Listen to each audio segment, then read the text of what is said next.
guys, magandang buhay. Nagbabalik si Sir M upang bigyan kayo ng idea kung paano mag-factor ng polynomial. Factor each polynomial completely. Gagawin natin ang example letter A, letter B, and letter C. Ngayon, sagutan natin ang letter A example. X plus 1, the quantity x plus 1 times x, the quantity x squared minus 5x plus 6. So, makikita natin na x plus 1 ay isa ng linear factor. So, hindi mo na kailangan i-factor yon. Ang next natin, yung x squared minus 5x plus 6 ay quadratic pa. So, kailangan mo siyang maging linear factor. Para magawa yon, meron tayong two procedure. Una, i-factor natin ang leading term, which is x squared. Paano yun? So, iisip ka ng number na pag pinag-multiply mo, ang sagot ay x squared. So, that is x times x. Ang sagot niyan, x squared. So, ayun.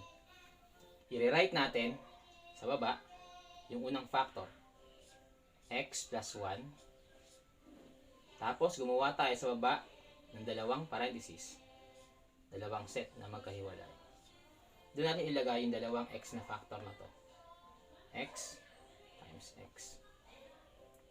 Next procedure. I-factor natin yung constant term o yung last term natin.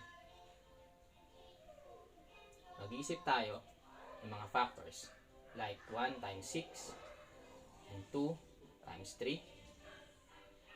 Negative 1 times negative 6. Negative 2 times negative 3. Okay? Kung tatanong kayo kung bakit, sir, sinama namin. Ba't mo sinama, sir, ang negative? Kasi po, pag pinagmultiply mo ang negative 1 at negative 6, ang sagot pa rin ay positive 6. Kailangan nating makakuha ng number na pag pinagmultiply mo, ang sagot ay positive 6. Pero pag pinag-add mo naman, ang sagot ay negative 5.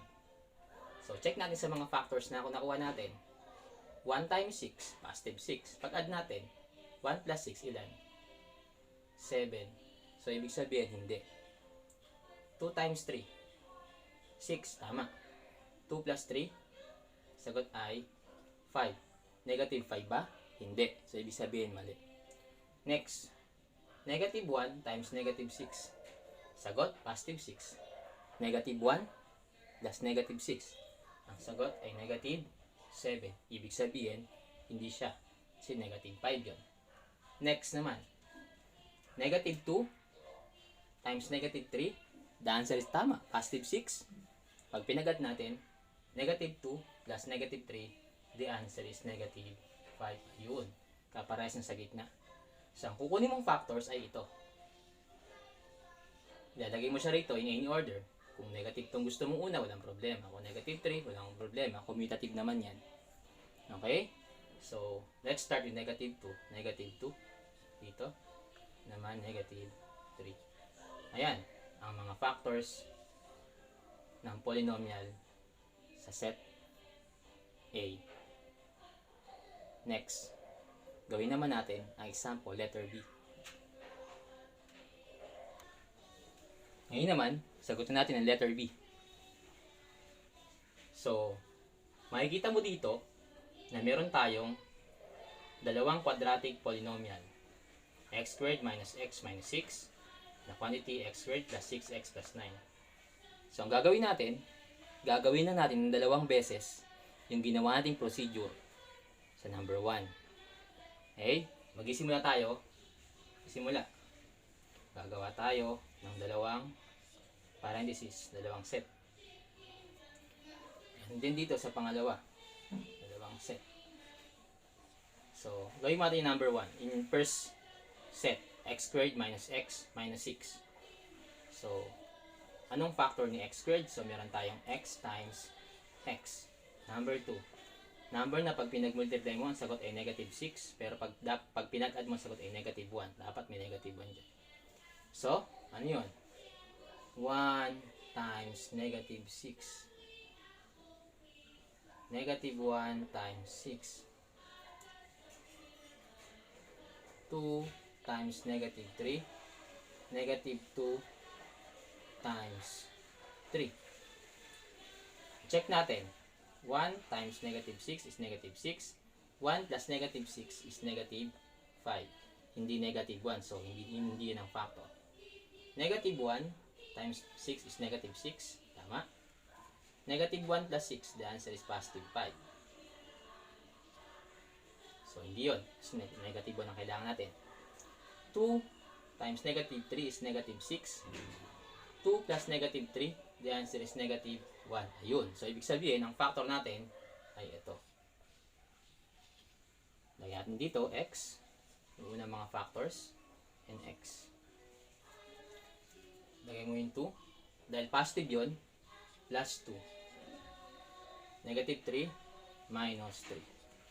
Tapos na tayo sa unang set. Next, x squared plus 6x plus 9. So, ganun na naman. Pa-factor mo yung x squared. So, ang factor natin ay x times x. Number 2. Lagay mo rito yung x and x. Numbers na pag pinag-multiply mo, ang sagot ay 9. Pero pag pinag-add mo dapat ay 6. Factors ni 9. 1 times 9. 3 times 3. Ano pa? Negative 1 times negative 9. Negative 3 times negative 3. Meron pa ba? Wala na, yun lang. So, 1 times 9 is 9. 1 plus 9 is 10. So, hindi. Dapat 6 lang. 3 times 3, 9. 3 plus 3, 6. So, ibig sabihin, ito na ang tama nating factor.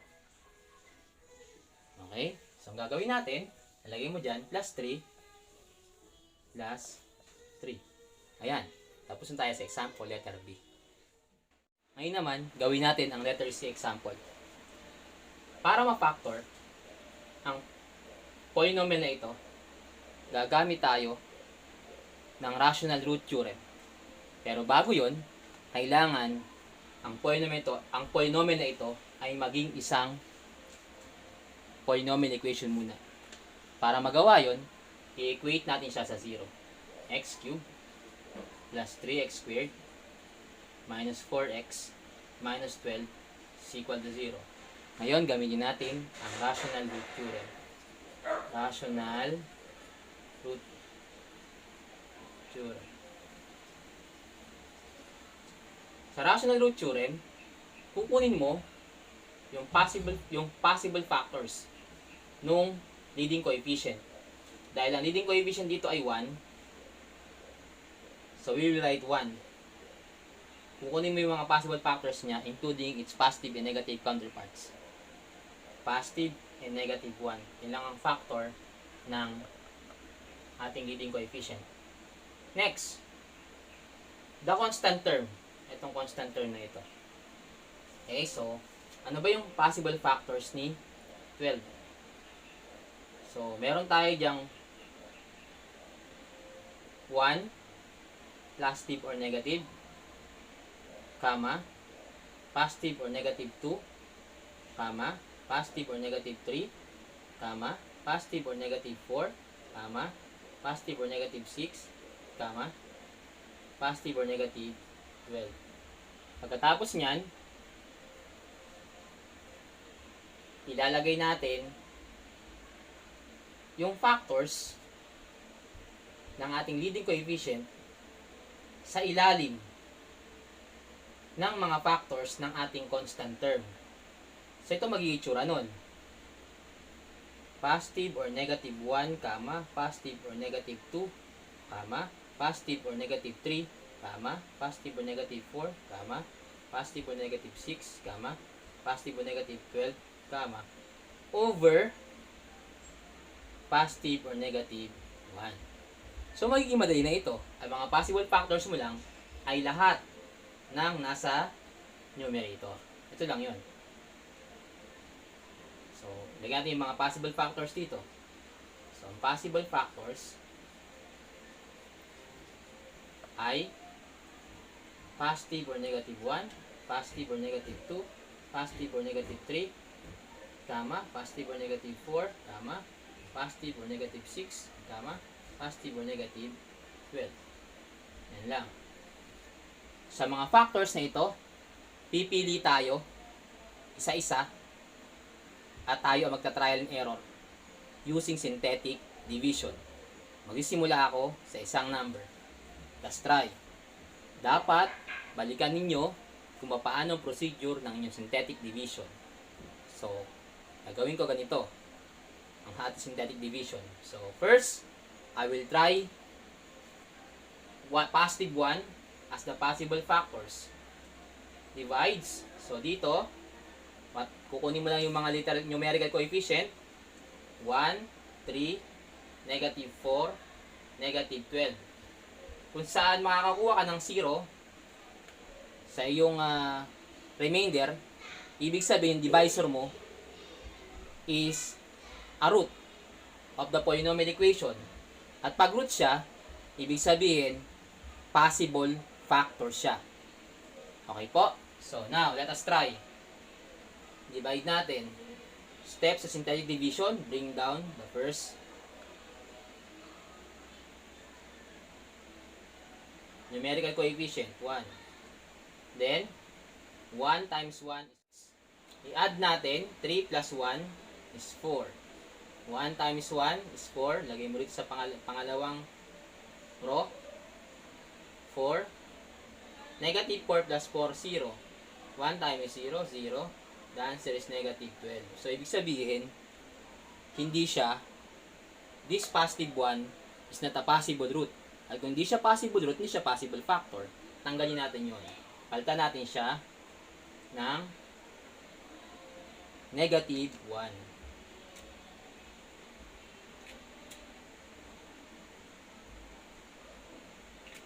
So, try ulit tayo. Okay. Tandaan ninyo, kumukuha tayo ng pang-trial dito gamit sa possible factors. Limited na yan. So, mas mabilis na. Bring down 1 again. Negative 1 times 1 is negative 1. Add positive 2. Negative 1 times positive 2 is negative 2. Add negative 6. Negative 1 times negative 6 is positive 6. So, the answer is negative 6. Hindi pa rin 0. So, ibig sabihin, yung negative 1 ay hindi pa rin possible root. At dahil hindi siya possible root, hindi rin siya possible factor. Tanggalin natin siya. Palitan natin. Okay? Let us try positive 2. Na tayo, wala na to. Ay, sa positive na, sa positive 2. Bring down 1. 2 times 1 is 2. Add 5. 2 times 5 is 10. Add. The answer is positive 6. 2 times 6 is 12. Add, the answer is 0. Yun, ibig sabihin, dahil nakakuha tayo ng remainder na 0 sa ating synthetic division, ibig sabihin, ang positive 2 ay isa sa possible root at isa siya sa possible factor. Okay? So, ngayon, makikita natin, magkakaroon tayo ng Depress equation na x squared plus 5x plus 6. Dahil ito ay third degree, i-divide mo siya ng first degree. So, magkakaroon tayo ng Depress equation x squared plus 5x plus 6 is equal to 0. Para makuha mo yung mga possible root nito, gagamit tayo ng factoring using quadratic trinomial, factoring technique.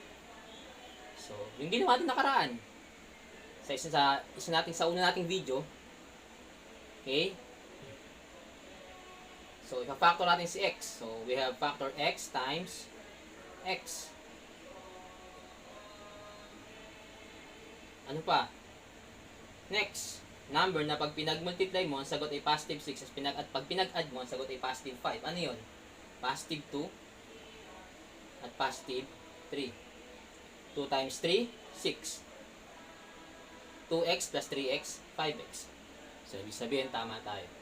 Ito ngayon ang ating factors ng polynomial equation na ito. So, ano yung isa pa? X plus 2, x plus 3, and times x. Dahil positive siya ron, yung kabaliktaran niya kukunin nating factor, x minus 2. ito ngayon ang factor ng polynomial na ito. Ng polynomial equation na ito. At ito yung mga possible roots niya na pwede mo derive gamit sa factors na ito. Okay? So, ang factors ay x minus 2, x plus 2, and x plus 3. Okay? So, maraming salamat. Sana hindi ko naaksayaan yung oras at natutunan kayo ngayong araw na to. Kung may mga tanong kayo, no? Ilagay nyo lang sa comment section at gagawa tayo ng panibagong video para dyan. Maraming salamat.